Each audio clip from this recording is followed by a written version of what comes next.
The banks don't want you to know this, but right now the average credit card is charging 22.83% interest. That's not a typo, 22.83%. And if you're only making minimum payments, you're not paying off your debt. You're paying for your banker's new yacht. Let me show you something that made me sick to my stomach. Let's say you have $5,000 in credit card debt. Not unusual, the average American household carries $10,951. But we'll use $5,000 to keep the math simple. At 22.83% interest, making only minimum payments, do you know how long it takes to pay off? 21 years, 2 decades, and you'll pay over $8,000 in interest alone. That's right, you'll pay more in interest than you originally borrowed. Your $5,000 purchase just cost you $13,000. But here's what really keeps me up at night. 83% of Americans want the government to cap credit card interest rates. 83%. That means almost everyone watching this knows something is wrong. Yet most people are still trapped. Why? It's not because people are irresponsible. It's because credit cards are designed to exploit how our brains work. You see, when you swipe that plastic, you don't feel the pain of spending. Research shows we spend 12 to 18% more when using credit cards versus cash. The banks know this. They spent billions studying consumer psychology. And then there's the minimum payment trap. When you see that small number, say $125 on a $5,000 balance, it feels manageable. It feels like you're making progress. But you're not. You're running on a hamster wheel designed by people who want you to stay in debt forever. Let me show you exactly what happens. Month 1. You owe $5,000. You pay the minimum, $125.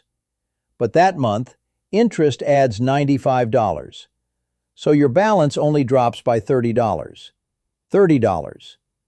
After a year of payments, you've sent the bank $1,500, but your balance only went down by $360. Where did the other $1,140 go? Straight into their pockets. And here's the part that should terrify you. This gets worse every month because interest compounds. Albert Einstein supposedly called compound interest the 8th wonder of the world. He said, "He who understands it, earns it. He who doesn't, pays it." Right now, you're paying it.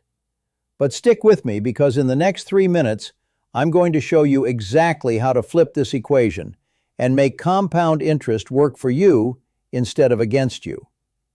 Let's talk about what this really costs you, not just in dollars, but in life. That $8,000 in interest you paid, that could have been a down payment on a car, a year of college tuition, 6 months of emergency savings, or the start of an investment portfolio that could grow to $100,000 by retirement. Every dollar you give to the bank in interest is a dollar that can't build your future. And the worst part? Most people don't even realize how much they're losing. A recent study found that 35% of people with credit card debt expect to carry that balance forever. Forever. They've given up on ever being debt-free. But it doesn't have to be this way. Watch this. Same $5,000 debt. Same 22.83% interest rate. But instead of minimum payments, you pay $300 a month. How long now? 6 years. And total interest? Just $6,425. You just saved $14,000 and 15 years of your life. And if you can swing $400 a month, you're debt-free in 4 years with only $4,200 in interest. The math is simple. The more you pay now, the less you pay total. So how do you actually escape the interest prison? Here's what I'd do if I woke up tomorrow with credit card debt. First, stop adding to it. Cut up the cards if you have to. I know that's hard to hear, but you can't fill a bucket with a hole in the bottom. Freeze them in a block of ice if you need the psychological barrier. Do whatever it takes. Second, call your credit card company and ask for a lower rate. Seriously. About 70% of people who ask for a lower interest rate get one. The worst they can say is no. If you have a good payment history, mention that. If you've been a customer for years, mention that.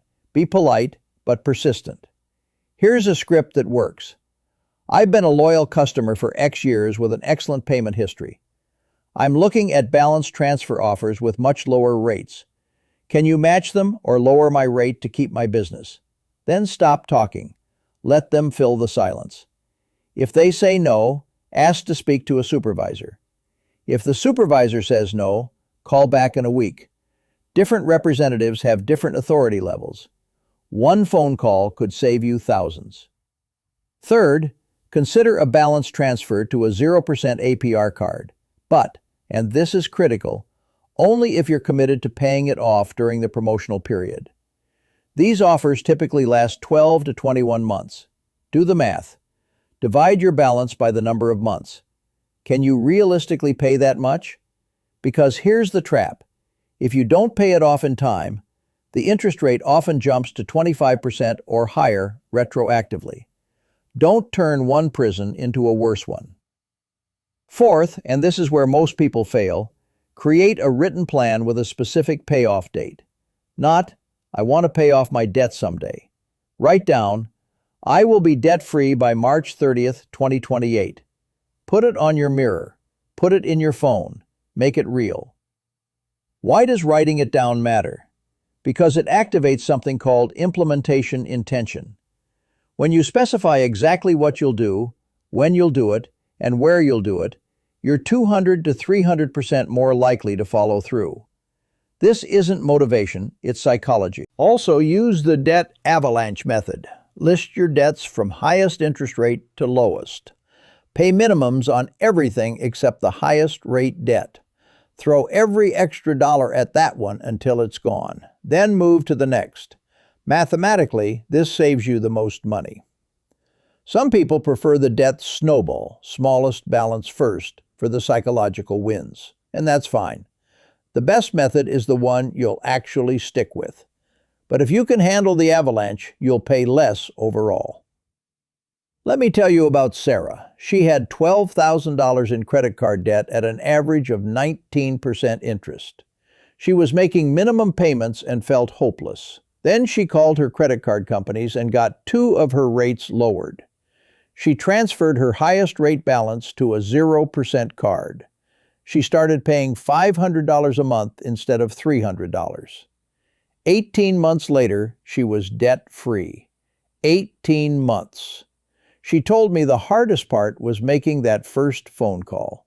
After that, momentum took over. Here's what I want you to understand. Credit card companies aren't evil, they're businesses. Their business model depends on you staying in debt. Your job is to stop being their best customer. Every payment you make above the minimum is an investment in your freedom. Think of it this way. Paying off 22.83% debt is the same as earning 22.83% on an investment, guaranteed, tax-free. Where else can you get that kind of return? Warren Buffett's first rule of investing is never lose money. Well, carrying credit card debt at 22% is losing money every single day.